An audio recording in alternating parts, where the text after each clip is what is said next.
Ce matin, j'aimerais vous prévenir avant de commencer. La première chose que j'aimerais vous prévenir, c'est ceci. Ce matin, vous sortirez d'ici bénis ou en colère. Écoutez, il faut bien que je me protège, moi, là. Mais vous sortirez avec plus de lumière, ça, je peux vous le garantir. Vous serez éclairé dans votre colère ou vous illuminerez vous-même dans votre bénédiction.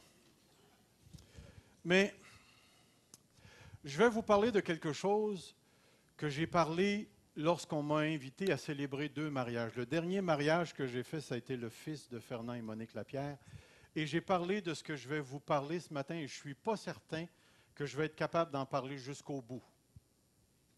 C'est pour ça que... Non, c'est des phrases. Mais la dernière fois que j'ai prêché sur ce message-là, je l'ai prêché en quelques minutes, il y a un monsieur d'à peu près 72 ans qui est venu me voir après, puis il m'a dit c'est vous qui avez parlé ce matin? J'ai dit oui. Il dit j'ai mal aux côtes. J'ai dit vous avez mal aux côtes? Comment ça? Il dit ma femme n'arrêtait pas de me faire ça comme ça, là. Alors, messieurs, j'aimerais vous prévenir en partant, mettez vos mains ici. Protégez-vous, s'il vous plaît.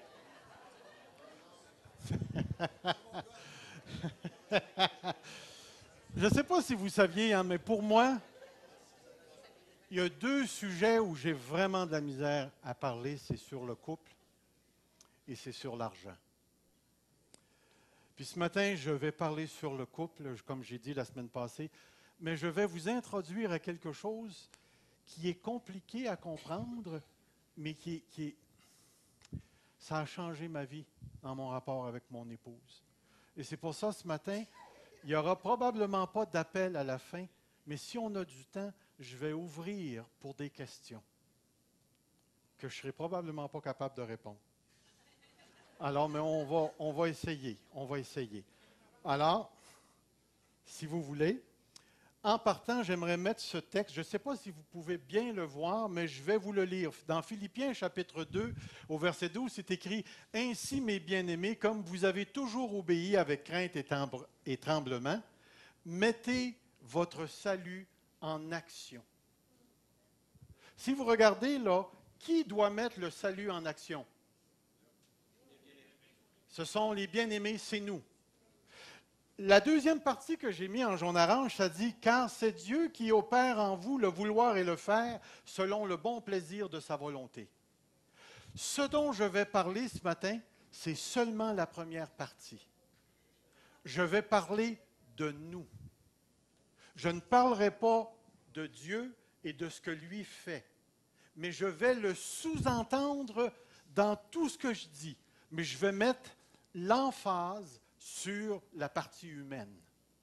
Alors ce matin, ça va sonner un peu humain, mais Dieu est autour de ça. Et ça va sortir. Alors, commençons. Croyez-vous à cela? Croyez-vous ça ce matin? Celui qui a trouvé une femme, puis entre parenthèses, vous pourriez marquer un mari aussi. Parce que souvent, les proverbes.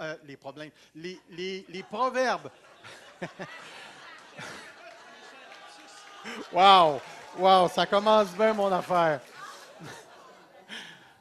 Souvent, les proverbes vont utiliser soit le féminin ou le masculin dans un sens générique pour englober les 2 sexes. Alors, celui qui trouve un mari ou qui trouve une femme a trouvé le bonheur. Êtes-vous réellement d'accord avec ça?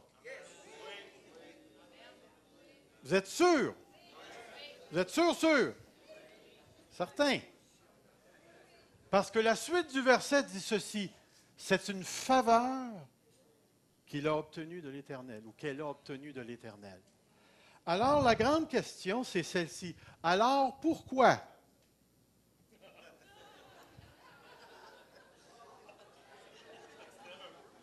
Hein? Pourquoi? Je pose encore la question. Alors, pourquoi? Mais la meilleure des meilleures, ça va sortir dans les modèles 2015.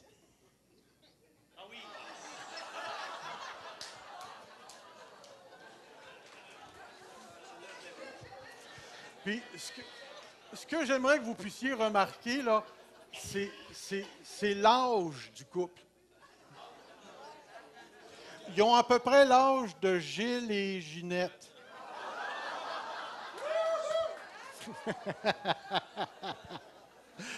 C'est peut-être des farces. On commence comme ça parce que ça va venir chaud ce matin.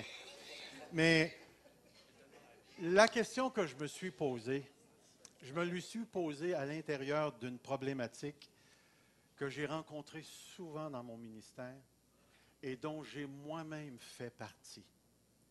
La question que j'aimerais poser ce matin, c'est pourquoi est-ce qu'il y a tant de mariages chrétiens qui sont malheureux, qui ne sont pas heureux?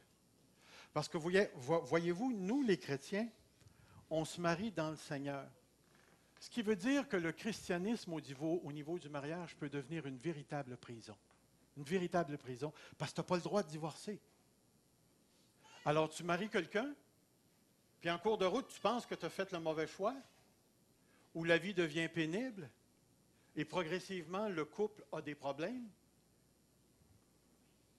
Il n'y a pas grand-chose qui se passe sur le plan amoureux. Il y a des risques. Et après ça, on est prêt pour endurer l'autre plutôt que de s'épanouir avec l'autre. Et c'est une des questions qui m'a profondément affecté.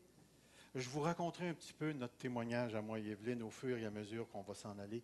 Mais ce matin, j'aimerais vous parler de quelque chose qui est très important. J'aimerais vous parler de l'intersubjectivité. Savez-vous ce que les Américains font? Ils disent, dis à ton voisin à gauche, intersubjectivité. Dites à votre voisin au côté, là, intersubjectivité. OK? Maintenant, dites à votre voisin de l'autre côté, j'ai aucune idée de ce que ça veut dire.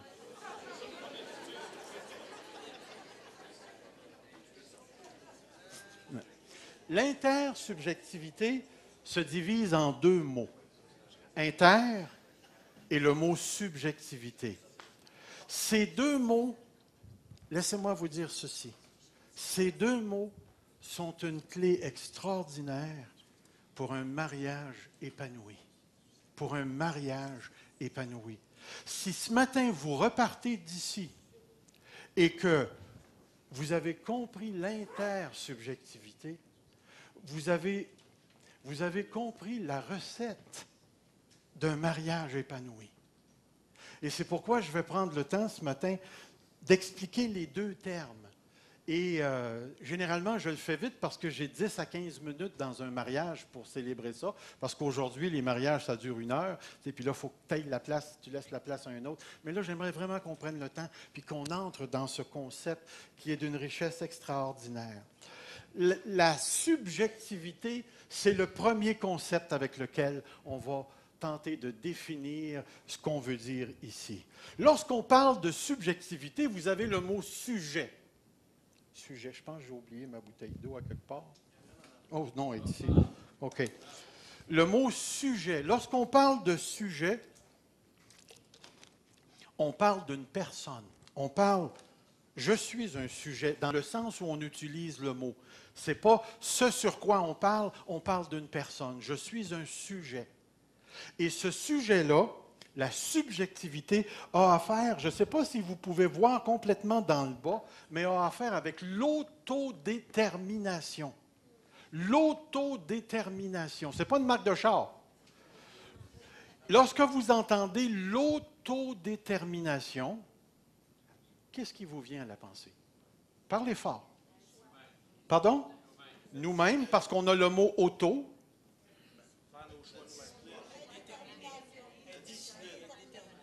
Déterminer, le mot déterminer. Allons-y. Pardon? Je suis décidé. L'autodétermination, c'est cette capacité de déterminer soi-même ses gestes, ses pensées et ses actions. Réfléchissez à ce que je viens de dire.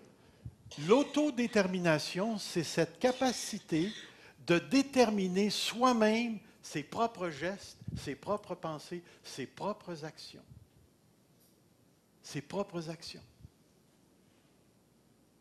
Dites-moi ce matin, êtes-vous un autodéterminant? Êtes-vous un autodéterminant? Êtes-vous capable de décider de ce que vous allez penser et ce que vous allez faire? Alors, je vais vous poser une question ce matin. Je vais vous ordonner de lever la main puis décider si vous allez le faire ou pas. Je vous ordonne de lever la main. Hein, je te l'avais dit, c'était une gang de rebelles, hein? Il y en a quelques-uns qui sont obéissants. Mais vous voyez l'idée de l'autodétermination? L'autodétermination, c'est que c'est moi qui décide ce que je fais, ce que je pense, ce que je dis. C'est moi qui détermine là où je me trouve, ce que je vais faire et ce que je vais penser. C'est tellement important. Manquez pas cette réalité-là parce que vous allez voir que ça joue un rôle fondamental. Cette capacité de déterminer soi-même ses gestes et ses pensées qui s'expriment par les choix qui se concrétisent dans des actions spécifiques. Remarquez bien, vous n'êtes pas un choix. Vous choisissez, vous faites l'acte de choisir, mais vous êtes un autodéterminant. Ce que vous êtes précède ce que vous choisissez. Êtes-vous d'accord? Ce que vous êtes précède ce que vous allez choisir. C'est tellement, mais tellement important que vous fassiez la différence. Parce que tout à l'heure, vous allez avoir à décider si vous ne décidez pas. Puis vous allez avoir à décider si vous décidez. Mais avant de décider, vous devez reconnaître fondamentalement ce que vous êtes. Devant Dieu, je suis un autodéterminant. Êtes-vous d'accord avec moi pour dire qu'on a été créé à l'image de Dieu? Et que Dieu fait ce qu'il veut? Alors Serge Pinard fait ce qu'il veut. Êtes-vous d'accord avec ça? Oui ou non? Non, oui, oui, non, non, oui. OK, vous êtes tous mélangés là. Mais est-ce que vous voyez l'idée? C'est que parce que Dieu est autodéterminant, il nous a créés à son image, et vous allez comprendre pourquoi. Parce que l'amour ne peut avoir lieu qu'entre deux autodéterminants. Il ne peut pas y avoir d'amour entre un arbre et un homme. Mais aussitôt que vous avez deux autodéterminants, vous avez la possibilité des plus belles expériences d'amour et d'épanouissement possibles qui existent. Vous remarquerez une chose, le Père, le Fils et le Saint-Esprit sont trois personnes autodéterminantes qui fonctionnent dans l'unité trinitaire. Le Père et le Fils sont différents, tout en ayant une même nature. Le Père, le Fils et le Saint-Esprit sont différents, mais tout en ayant une même nature. Le Père fait des choses que le Fils ne fait pas, et le Fils fait des choses que le Père ne fait pas, et de même pour l'Esprit. Et ce que vous avez au sein de la Trinité, c'est la liberté. La liberté ne peut être le fruit. Répète ça, c'est tellement bon. La liberté ne peut être le fruit que d'un autodéterminant. Le jour où tu es un esclave, il n'y a plus de liberté. Mais le jour où tu reconnais ce que tu es, je suis un autodéterminant qui va faire des choix et qui va traduire ces choix dans des actions spécifiques. C'est vrai. C'est vrai. Puis vous allez voir où je m'en vais avec ça. Vous allez voir, il y a quelque chose de bon qui s'en vient. L'autodéterminant fait des choix et pose des gestes spécifiques. On l'a vu. Pourquoi doit-on reconnaître l'autodétermination? Je vais vous dire ceci. L'autodétermination n'est pas quelque chose que j'ai, mais quelque chose que je suis. Je vais vous expliquer quelque chose qui est très, très, très intéressant. Tu n'as pas besoin d'être intelligent pour être autodéterminant. Tu n'as pas besoin d'être intelligent pour être autodéterminant.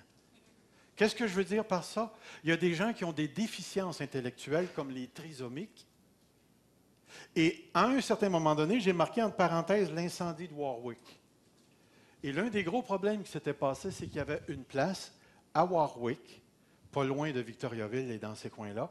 Ma belle-sœur travaillait dans ces coins-là aussi. Et puis, il y a un trisomique qui a ramassé un briquet.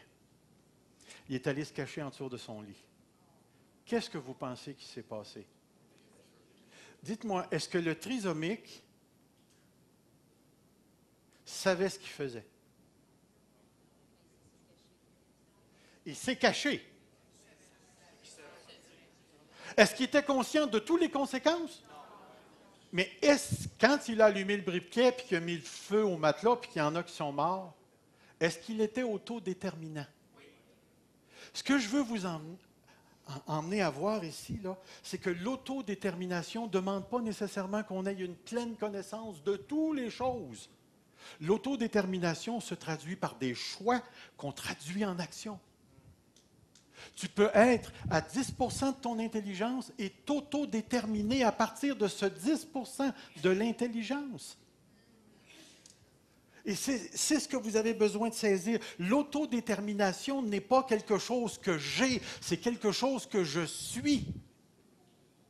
Que je suis. La deuxième chose, l'autodétermination est à la base de la responsabilité.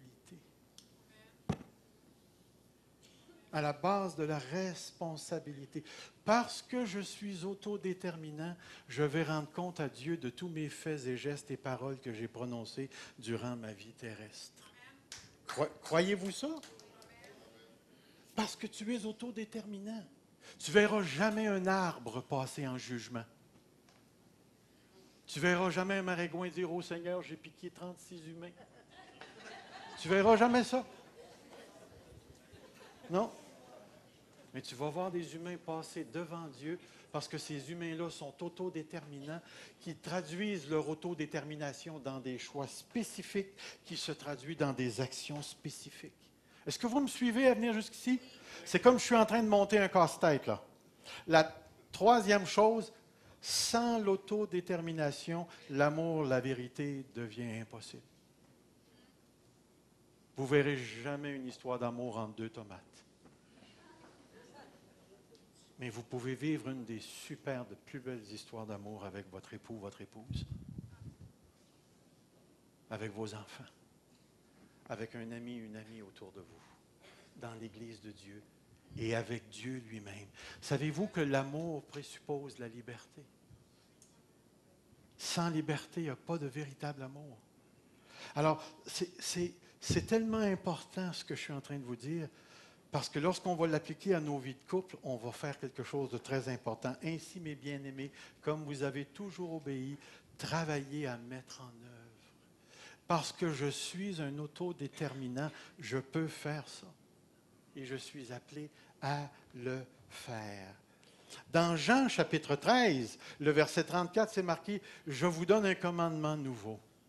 Aimez-vous les uns les autres, comme je vous ai aimé, vous aussi, aimez-vous les uns les autres. » Est-ce que c'est faisable, ce commandement-là?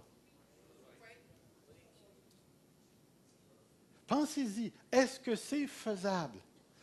Moi, il y a des gens qui vont me dire, c'est pas faisable parce qu'on est encore des pécheurs. Est-ce que c'est faisable, oui ou non? Est-ce que je peux choisir de t'aimer? Est-ce que je peux choisir des actions d'amour spécifiques envers toi? Est-ce que je peux te donner 10 piastres? Non, non, ça a été mal posé, ça, là. Non, non, non, non, non, non. Non, non, non, non, non, c'est l'envers. Pouvez-vous me donner 10 piastres? Est-ce que... Vous voyez l'idée? L'idée, c'est que si tu n'es pas un autodéterminant, le commandement que Jésus nous a donné ne peut pas se faire. Mais si tu es capable de t'autodéterminer, si tu es un autodéterminant, tu peux décider d'aimer la personne ou de l'haïr. Puis en plus de ça, nous avons celui qui est en nous qui est plus grand que celui qui est dans le monde. En plus de ça, nous avons l'habitation du Saint-Esprit. Et en plus de ça, à la conversion, c'est marqué, celui qui est né de Dieu aime et connaît Dieu. En plus de ça, dans Romains 5, il dit, comment c'est notre espérance ne trompe point, car l'amour de Dieu a été déversé dans nos cœurs par le Saint-Esprit. Lorsque Jésus nous donne un commandement de nous aimer les uns les autres, est-ce que je peux réellement choisir d'aimer? Je vais aller plus loin. Est-ce que je peux aimer quelqu'un qui n'est pas aimable? Est-ce que c'est écrit dans la Bible, aimez vos ennemis? Moi, je me rappelle, à un moment donné, j'étais avec un autre pasteur, puis il disait, je ne suis pas capable, je ne suis pas capable, je ne suis pas capable. Je ne suis pas capable d'aimer ma femme. Hein, tu n'es pas capable de l'aimer? Non. Peux-tu l'aimer comme un ami? Oui. Non, je n'en pas en tout. Ben alors aime-la comme un ennemi. Tu veux que je te dise? Mais aime-la. Parce que tu es capable de choisir parce que tu es un autodéterminant. L'autodétermination n'est pas quelque chose que j'ai, mais quelque chose que je suis. J'en reviens à un certain monsieur dont je n'ai jamais rencontré, mais j'ai lu quelques-uns de ses bouquins. Il est le père de ce qu'on appelle la logothérapie, la thérapie du sens, par le sens, donner un sens à sa vie. Et son nom, c'est Viktor Frankl. C'est un psychiatre juif qui a connu les camps de concentration dans lesquels il a perdu sa femme, puis il a perdu son père et sa mère. Et Viktor Frankl, à un certain moment donné, s'est retrouvé devant un bureau de la Gestapo, puis il y avait des gros gardes autour de lui, puis il y avait un fameux gradé en avant de lui qui lui ont demandé de se déshabiller flambant nu. S'il avait dit non, je ne me déshabille pas, qui l'aurait déshabillé? Puis à un moment donné, ils lui ont demandé d'enlever son jonc de mariage. Et en enlevant son jonc de mariage, ce gars-là, il a eu un éclair de génie. Et voici ce qu'il a dit. Vous ne pourrez jamais m'enlever la liberté de choisir comment réagir à ce que vous me faites. Pensez à ça. Le gars, là, il a le fusil d'en face, les gars sont là. Puis là, notre tendance, ça serait de dire « je ne peux rien faire ». Mais lui, ce n'est pas ça qu'il a dit. C'est vrai qu'il ne pouvait rien faire physiquement. Mais il a dit « vous ne pourrez jamais m'enlever la liberté de choisir comment réagir à ce que vous me faites ». Ce gars-là, il croyait réellement à la liberté, à l'autodétermination. Regardez ce qu'il a écrit dans un autre bouquin. On peut tout enlever à un homme sauf une chose. La dernière des libertés, choisir sa propre attitude dans n'importe quel type de circonstance, choisir sa propre voie.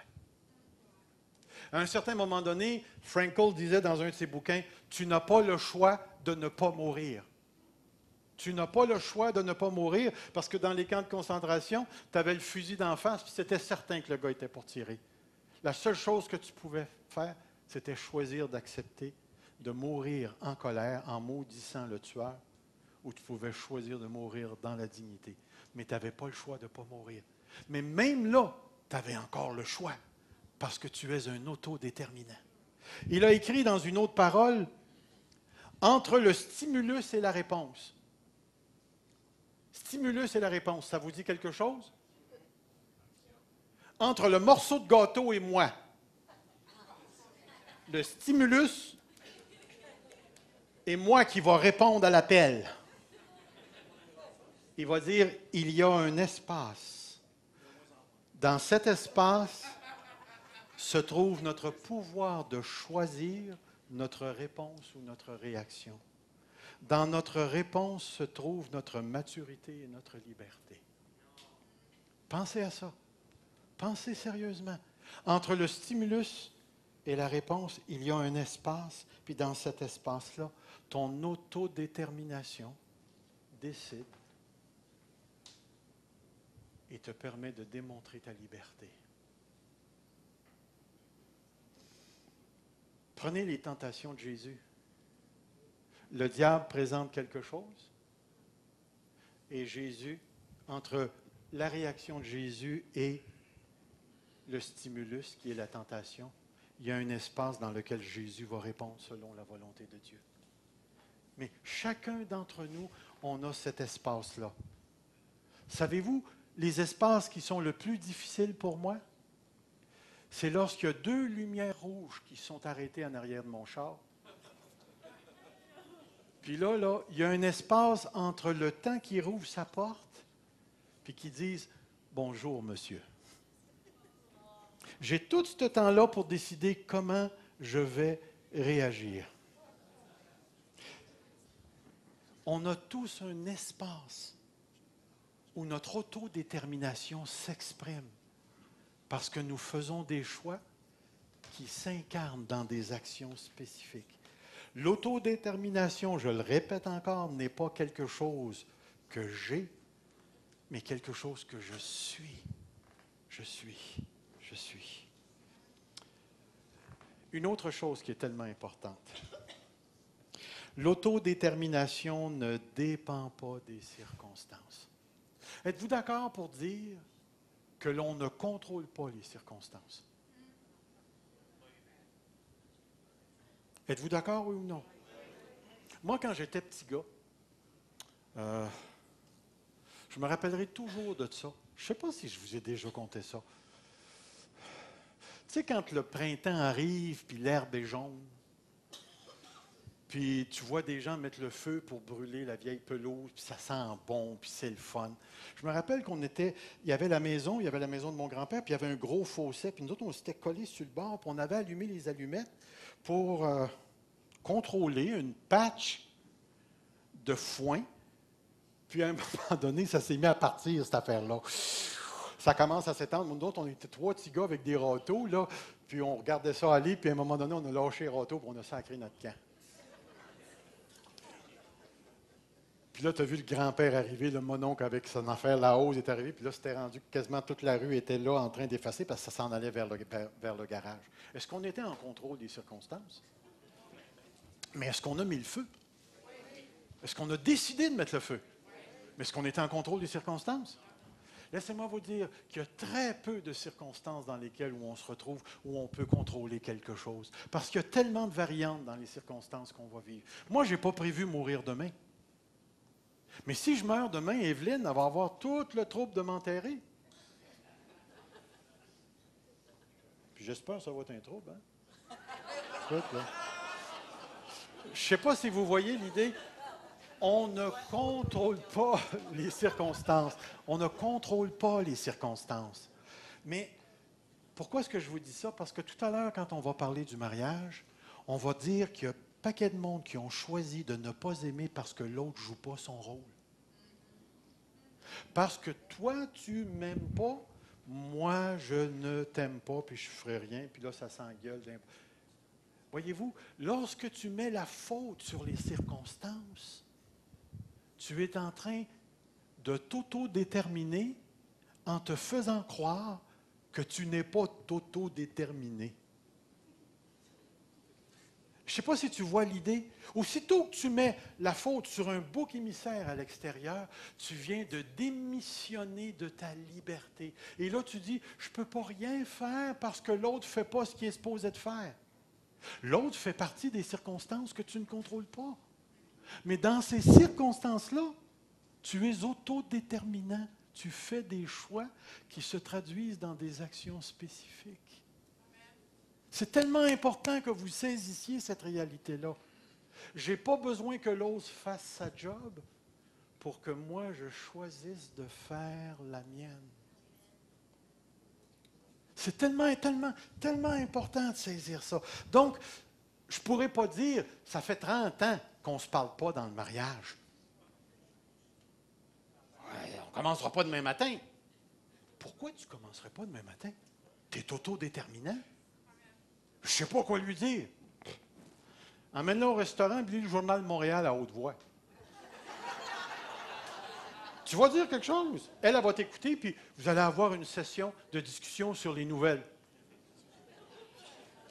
Ou bien amène ta Bible et lis un psaume. Tu peux toujours choisir de traduire tes choix dans des actions spécifiques. Dites-moi, entre vous et moi, là, je ne le dirai pas trop fort, par exemple. Es-tu capable de demander pardon? Pourquoi tu ne le fais pas? Pourquoi tu ne demandes pas pardon à ta femme ou tu ne demandes pas pardon à ton mari? Oh, c'était pas de ma faute. C'est vrai que c'est peut-être pas de ta faute.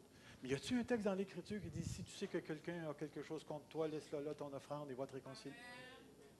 Est-ce que tu as le choix de le faire? Est-ce que tu peux choisir de le faire?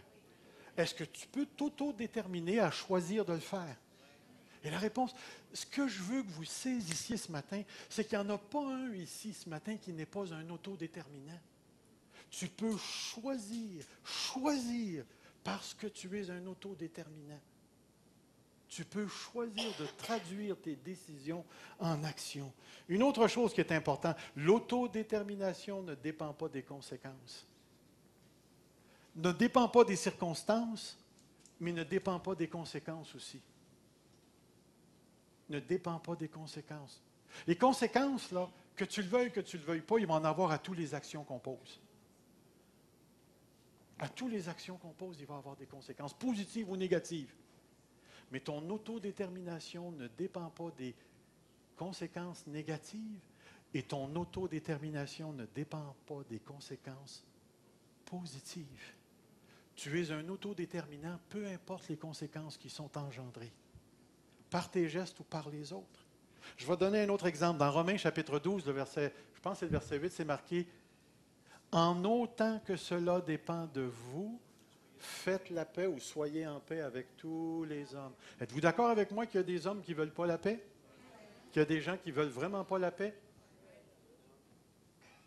Et ça veut-tu dire que tu vas choisir la guerre? Mais tu peux. Tu peux.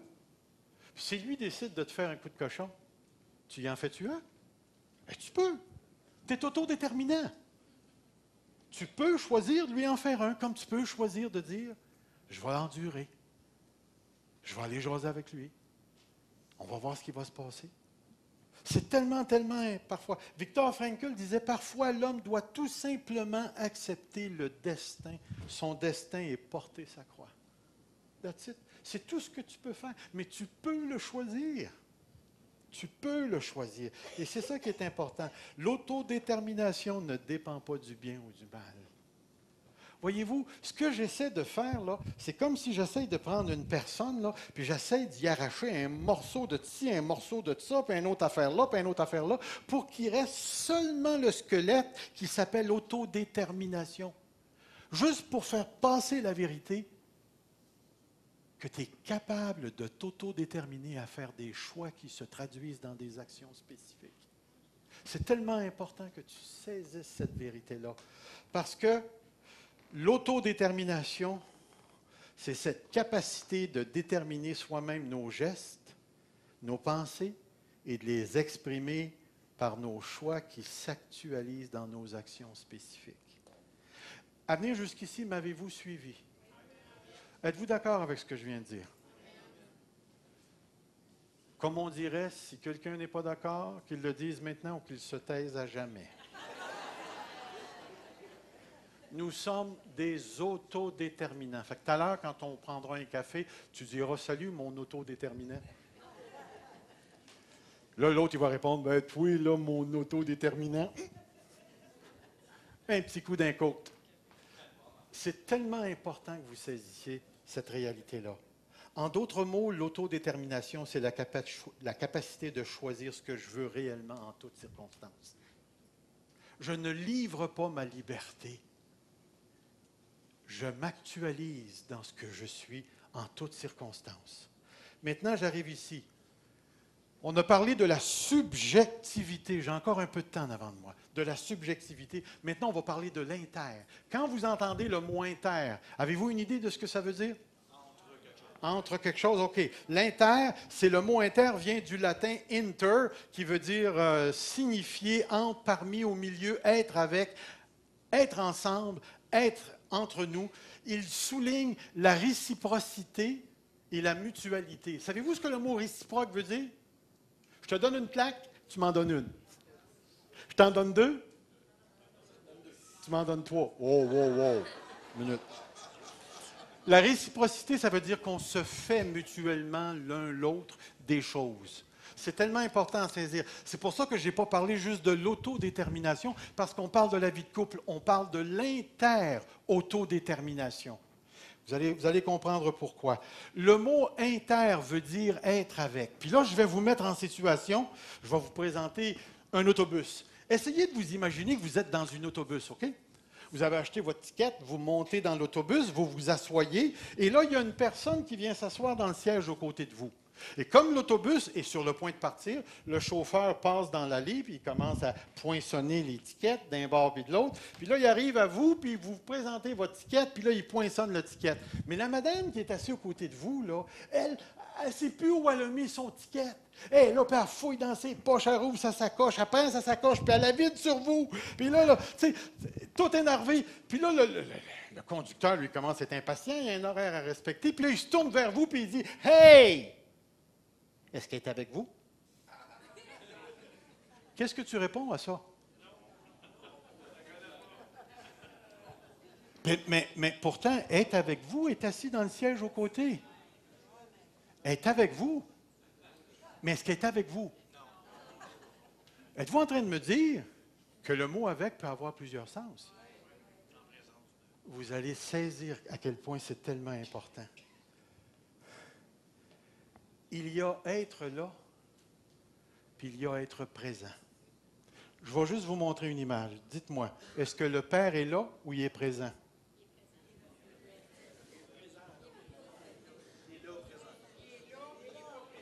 Il est là, mais il n'est pas présent. Qu'est-ce que ça veut dire être avec une personne, être présent à une personne? Attendez un petit peu avant de répondre. Pour être avec l'autre, il y a deux choses qu'il faut faire. Messieurs, mesdames, ne manquez pas ces deux choses-là. Ce n'est pas quatre, parce qu'il y a deux ce bord-là, puis c'est deux ce bord-là. Regardez bien. Être avec l'autre, il faut s'autodéterminer à choisir de se révéler à l'autre. Pour que je sois avec toi, il faut que je me dise à toi. Il y a combien de maris qui ne se disent pas à leur épouse? C'est un des commentaires les plus sérieux que j'ai entendus. Ils ne me parlent jamais. Je ne sais jamais ce qu'ils pensent. Je ne sais jamais ce qu'ils pensent. Puis malheureusement, messieurs, c'est quelque chose qui nous caractérise. On est tellement peureux sur le plan émotionnel qu'on s'est donné...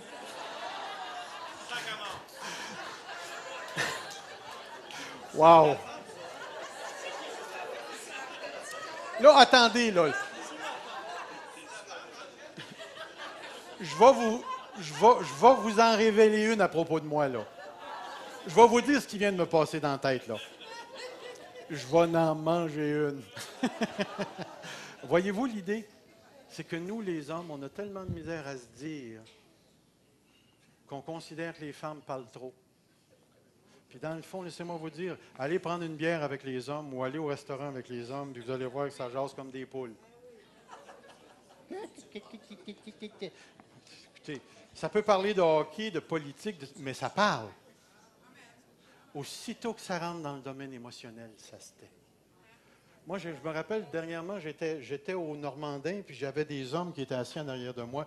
Puis ce que tu entendais, c'est la politique, puis c'est en lâchant des sacs, un ci, un ça, puis l'autre, il a fait ci, puis il a fait ça.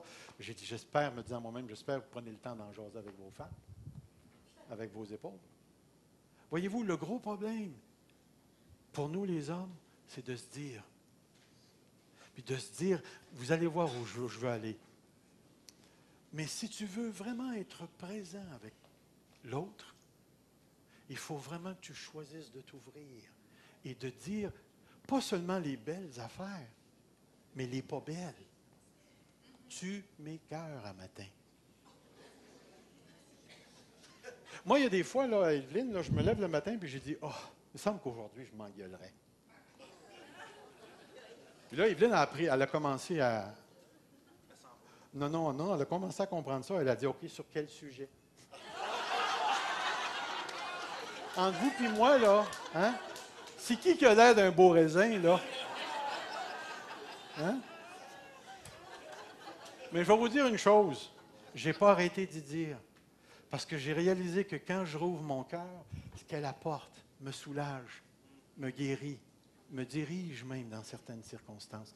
Puis je n'ai pas arrêté de parler avec mon épouse des tentations qui sont dans ma vie, des problèmes que j'ai, des moments de découragement que j'ai. Parce que j'ai appris que quand je m'ouvre, il y a la deuxième chose qui se passe dans notre vie de couple, c'est celle-ci. Pour être avec l'autre, il faut choisir de recevoir l'autre. Il faut choisir. Puis je vais vous dire une chose. Je suis un homme béni parce que mon épouse me reçoit. Puis je vais vous dire, elle est une femme bénie parce que je me suis autodéterminé à la recevoir. C'est pour ça que la prochaine diapositive, je veux que vous compreniez les deux mains. Il y a des gens... Oh.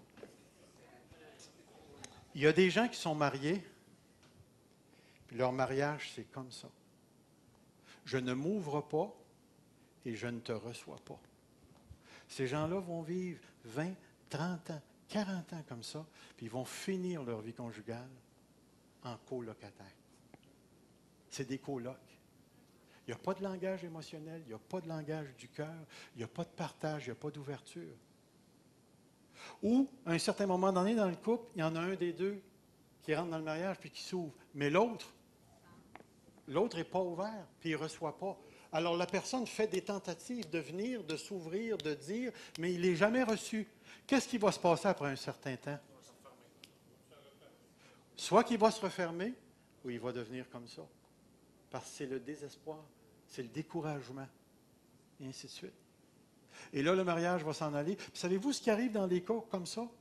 La personne va chercher ailleurs. Et là, je ne suis pas en train de dire qu'elle va chercher ailleurs dans un autre homme ou une autre femme. Elle va orienter son épanouissement vers quelque chose d'autre que la relation. À ce point-ci, moi et Evelyne, on est un exemple flagrant de ça. Flagrant de ça. Evelyne, son mécanisme d'autodéfense, c'était la superficialité. Et moi, ce que je voulais, c'était venir avec elle dans la profondeur, puis réfléchir sur les choses, puis ça ne se faisait pas. Qu'est-ce qui s'est passé? Je ne me suis pas tourné vers d'autres. Je me suis tourné vers les études. Je me suis tourné vers l'Église, vers la relation d'aide, vers le ministère. Parce que là, j'étais important pour les gens. Là, je pouvais m'épanouir. Puis là, je pouvais jaser des choses profondes. Mais on arrivait à la maison. Écoutez, vous seriez arrivé chez nous avec les 3 enfants, puis vous auriez dit, boy, ce couple-là, c'est un couple modèle. Parce qu'au niveau extérieur, on avait les valeurs du christianisme. Mais au niveau de la relation de couple, on n'avait pas ni la révélation et ni la réception. Nous n'étions pas présents l'un à l'autre. Nous n'étions pas intersubjectifs l'un à l'autre. Dans notre liberté, moi, j'avais choisi autre chose qu'Evelyne, puis dans sa liberté, elle a choisi d'autres choses que moi. Son autoprotection, ses enfants, et ainsi de suite. Puis au bout de 17 ans, ça a éclaté. Moi, je n'étais plus capable de vivre, puis j'ai demandé le divorce. Et là, ça a parti pendant 10 ans de temps. La grosse crise. C'est pour ça que je vous dis, allez pas penser que je suis différent parce que je vous parle de ça. Le jour où Dieu m'a montré clairement que j'étais capable, remarquez la phrase que je vais utiliser, que j'étais capable de choisir de faire du bonheur d'Evelyne, ma priorité conjugale, ça a complètement changé ma vie. J'avais plus besoin qu'Evelyne soit comme ci, comme ça, qu'elle fasse ci, qu'elle fasse ça, pour que je puisse, moi, l'aimer. Et savez-vous ce qui s'est passé? Evelyne a fait le même choix à mon égard. Elle a choisi de faire de mon bonheur sa priorité conjugale. Alors nous, notre mariage, il n'est pas comme ça. Il est comme ça. Puis il est souvent comme ça. Moi, là, je vous le dis, ça marche. Parce que j'ai vu quand ça ne marche pas. J'ai choisi des choix pour que ça ne marche pas. Et quand j'ai compris que je pouvais choisir des choix qui marchent, j'ai réalisé que les plus belles expériences conjugales que j'ai vécues, C'est lorsque je me suis autodéterminé à choisir le bonheur d'Evelyne. Et quand Evelyne a fait le même choix, on s'est retrouvé dans l'intersubjectivité. On s'est ramassé après 17-18 ans de mariage, présents l'un à l'autre, avec toutes les bébites qu'on a vues pendant 17 ans, avec toutes les belles affaires qu'on a vues pendant 17 ans, et on a pu se regarder dans la vérité, et on a commencé à expérimenter l'amour dans la vérité. Et laissez-moi vous dire, je ne veux plus de ce que j'avais. Je veux et j'en veux encore de ce que j'ai présentement. J'aime mon Evelyne. Puis je l'aime en viac. Je le sais qu'elle m'aime aussi. Je le sais qu'elle m'aime. Mais laissez-moi vous dire ceci. Je crois fermement qu'il y a des gens qui sont dans la foi et qui ont choisi un mariage médiocre et qui le choisissent encore aujourd'hui. L'intersubjectivité, c'est m'autodéterminer de manière à être présent à l'autre, en me révélant à lui ou à elle et en le recevant lui ou elle. C'est pour ça que j'ai mis devant vous ceci. Pourquoi l'intersubjectivité est si importante? C'est l'intersubjectivité est au cœur de la personne de Dieu. On l'a vu tout à l'heure. L'intersubjectivité est le seul moyen véritable de communion avec mon épouse ou mon époux. C'est le seul moyen d'une communion profonde, épanouissante. Si l'un des deux ne choisit pas de s'autodéterminer au bonheur de l'autre, oubliez ça. Les problèmes vont commencer et la relation de couple va devenir pénible. Pénible. Pénible. Une autre chose, l'intersubjectivité, c'est le lieu de l'amour et de la vérité. Evelyne et moi, depuis les dernières années, après la crise, on ne s'est jamais autant parlé dans la vérité et dans l'amour. Puis ça a meublé notre vie de couple comme jamais on a eu auparavant. C'est pour ça que je vous dis, ça marche. Je l'ai essayé. Ça marche. J'ai été dans un mariage qui marchait tout croche. Et par la grâce de Dieu, j'ai compris l'autodétermination, l'intersubjectivité. Evelyne a répondu. Evelyne a répondu. C'est pour ça que j'arrive ici. Les applications à la vie de couple, si tu choisis de t'auto-déterminer au bonheur de l'autre, tu choisis l'épanouissement, c'est certain. C'est certain, certain, certain. Une autre chose, si tu choisis de t'auto-déterminer au bonheur de l'autre, tu déclares ta liberté. Si vous saviez comment je suis libre d'aimer mon épouse, mon ami. Il y a cette...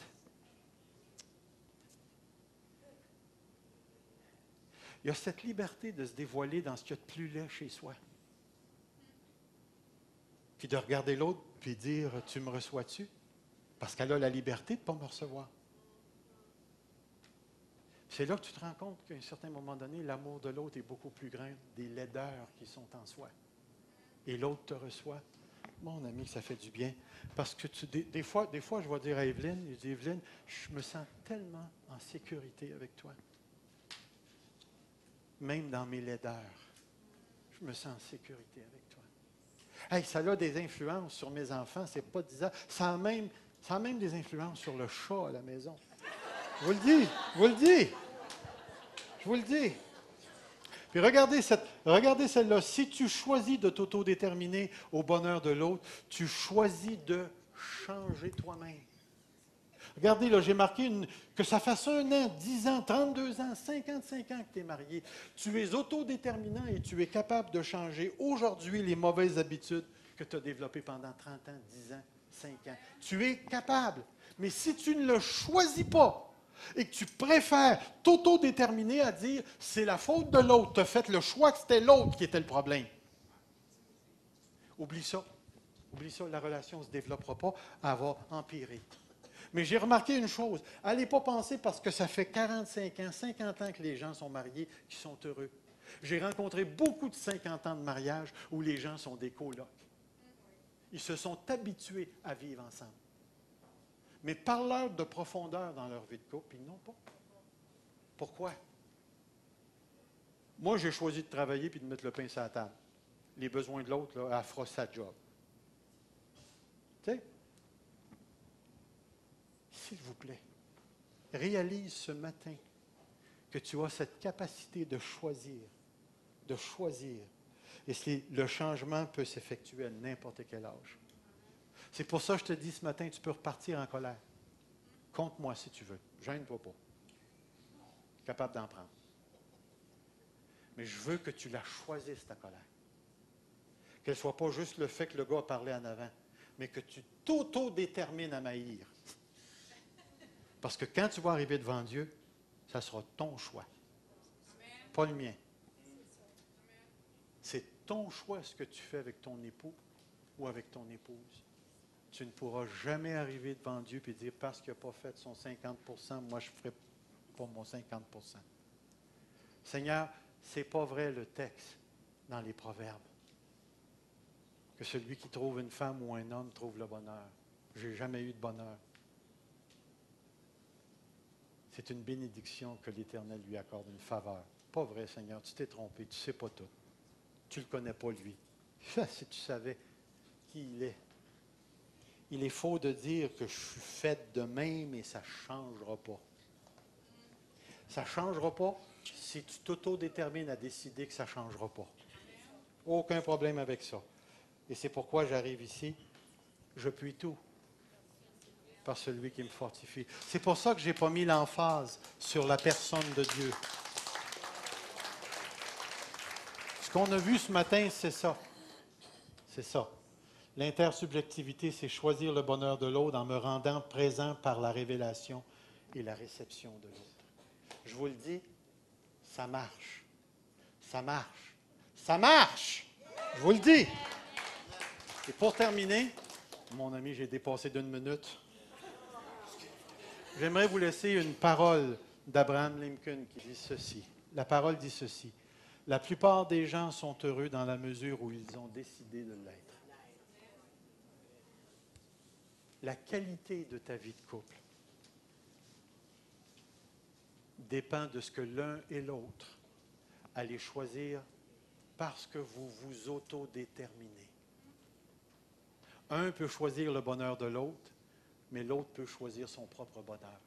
Je t'ai marié pour que tu fasses la cuisine. Je t'ai marié pour que tu me sécurises par l'argent. Je t'ai marié pour que tu m'achètes des choses. Je t'ai marié pour le sexe. Je t'ai marié pour ci, je t'ai marié pour ça. C'est toi qui vas déterminer tout ça. Mais tu vas avoir ce que tu vas avoir choisi. Alors, viens pas après chialer après Dieu et dire, Seigneur, tu ne fais pas ta job. Parce que Dieu fait toujours sa job. Toujours sa job. Alors, j'ai dépassé de 2 minutes. J'aurais aimé laisser les questions, mais on se reprendra. Mais ce n'est pas fini, parce que il y a un autre volet à ça. Je vais l'apporter la semaine prochaine. Ce matin, ce que vous devez retenir, c'est qu'un mariage épanoui, c'est l'intersubjectivité. C'est 2 subjectivités qui ont choisi d'être présents l'un à l'autre, en se révélant tous les 2 à l'autre et en recevant l'autre. Si tu n'as pas fait ce choix-là, tu n'as pas choisi de t'épanouir. Seigneur Dieu, je me courbe devant toi ce matin. Parce que je sais dans ta parole, je pourrais le démontrer tellement de place dans ta parole, les choix qu'on fait entraînent des choses sérieuses. Et Seigneur Dieu, je te prie ce matin, je ne veux pas accuser. Je ne veux pas mettre le doigt sur des bobos, Seigneur. Tout ce que je veux, c'est donner une clé. Tu n'as pas besoin, Seigneur. Je sais qu'on n'a pas besoin de rester dans nos bobos, dans nos vieilles habitudes, mais qu'on peut réellement choisir le bonheur de notre conjoint. Qu'on peut réellement choisir le bonheur de l'épouse ou de l'époux, Seigneur. Qu'on peut réellement faire de son bonheur notre priorité conjugale. Puis je sais que ça marche, même entre amis, même entre célibataires, Seigneur. Dans l'amitié, je le sais, Seigneur, parce que tu l'as montré et tu l'as fait, parce que toi, quand tu es venu mourir sur la croix, tu n'as pas été poussé par les circonstances. La Bible nous dit que tu l'as choisi de ton propre chef. Et comme tu nous as fait à ton image, tu nous donnes, comme dans la Trinité, la possibilité d'une communion merveilleuse entre les 2 sexes. Parce que tu nous as fait pour être l'un avec l'autre, être présent l'un à l'autre. Je te prie que l'Église Fusion devienne une gang de couples qui s'aiment et qui s'aiment réellement, parce qu'il y a tellement de relations qui souffrent, qui sont centrées sur eux-mêmes et qui s'autodétruisent. Sers-toi de nous, Seigneur Dieu. Montre-nous à quel point la liberté, l'autodétermination que tu nous as donnée est une réalité que nous transportons parce que c'est ce que nous sommes, des autodéterminants. Merci pour le temps qu'on a passé ce matin. Puis je te prie, grand Dieu, prépare nos cœurs pour ce qui sera apporté la semaine prochaine. Dans le précieux nom de Jésus. Amen. Que le Seigneur vous bénisse.